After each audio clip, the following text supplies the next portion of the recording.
It is time for my favorite segment of the show. Welcome back to Fun with Fountain Pens. Here's a house. Here's a door. Windows 1, 2, 3, 4. Ready to knock? Turn the lock. Pen School.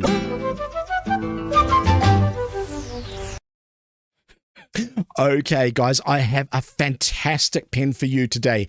This is a Jinhao. I've forgotten the model number, but it is in the name of this broadcast. It's a Jinhao. It might be a 20. I forget. I'll need to look it up later.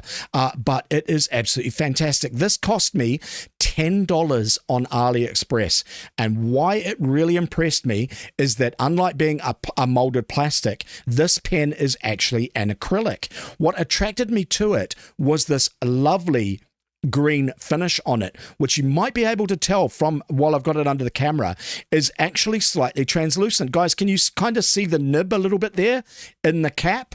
And if I hold it like this, you might be able to see how it's dark inside, and you can kind of see the ink inside the barrel. I think this is really cool. For a $10 pen, you don't often get them with such a lovely, lovely finish. This one is absolutely beautiful. It is a beautiful forest green that attracted me to it, and I thought, we'll have it. The other thing, guys, that you know that I go on about is how Oriental nibs tend to be much smaller than Western nibs. So a fine Oriental nib is much more fine than a Western fine nib. And because of the way the Oriental people like to write and perform calligraphy and things like that, they tend to have finer nibs. It is normally the case that with an Oriental pen, most of them, they come in extra fine, medium, and if you're lucky, something bigger like a 1.1 stub. This pen I saw for $10. Actually, its most broad nib was a medium, so I bought it. I'll give you a taste of that.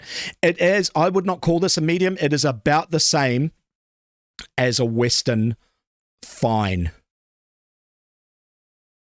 in my opinion.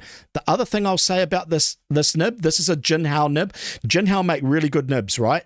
I normally rate them, but I do find this one a little bit scratchy. It does have a little bit of flex in it, but I'm just finding when I'm writing it, it's a little bit scratchy. Now, when you have a scratchy nib like this, which does happen when you get a pen from time to time, sometimes it's because the tines are just slightly misaligned. Let me show you my fingers there. They're just slightly misaligned, right, like that, right?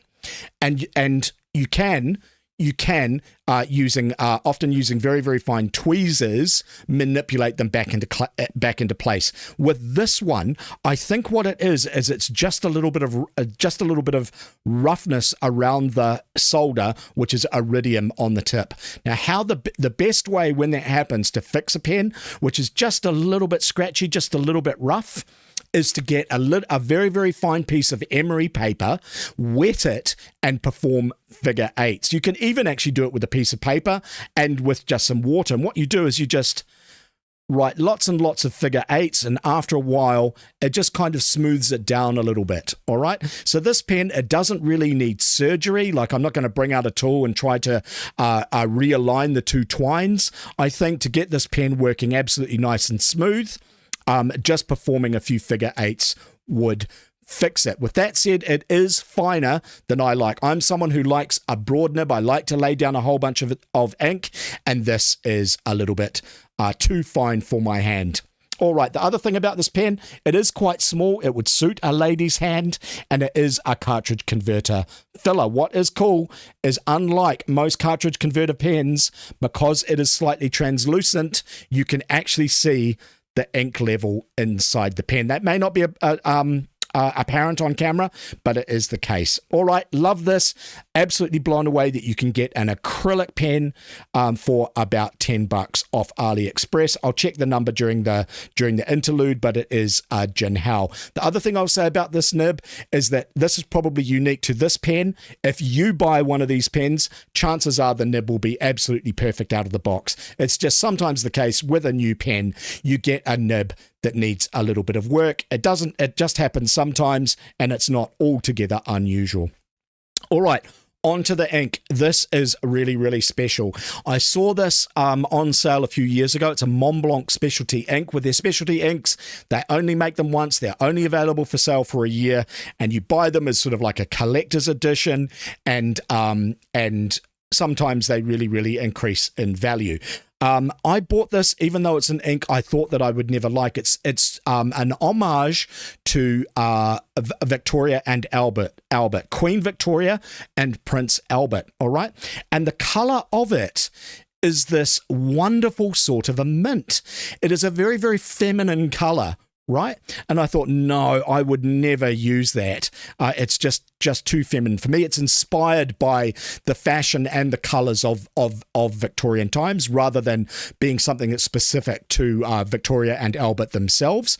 But it is, on the page, actually an extremely attractive mint green. And I thought, hey, I've got this new green pen.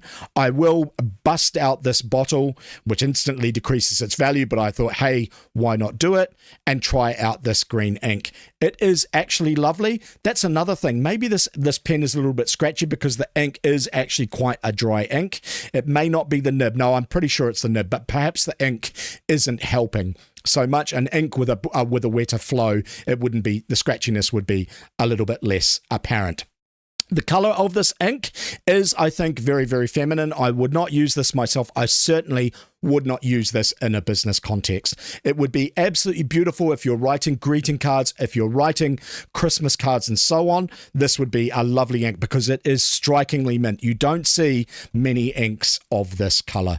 All right, guys, so this is a Jinhao. I'll check the model number during the interlude, which I absolutely rate. It does need a little bit of work. Also, the nib is quite fine, but otherwise, it is a beautiful little pen. It would very much suit a lady or a man with small hands, and the limited edition Montblanc Homage to Albert and Victoria. Hope you enjoyed that, guys.